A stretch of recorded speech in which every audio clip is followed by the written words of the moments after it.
When everybody's ready, move closer. I'll tell you what you told me. Going upstairs, that is easier than going down. That's something I want to advise you. So we could have this first. Yeah, going down is harder. Okay. So yan nga, like SC also. So I wait for Hunter to hold me. Follow what the other guy does. Don't worry, you'll be fine.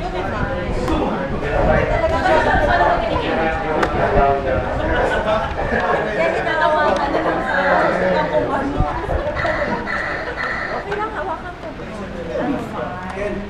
Nakagano sa almost mo na yung biker, no? Dala ko man. Do you have a ticket? I missed. What? What did I miss? 30 pa lang mga kapatid. We have 30 minutes. You can give it to Shay. If you're ready to listen, we'll give you the briefing. Okay. Si Bader, okay lang yan. Magaling ko usap yan.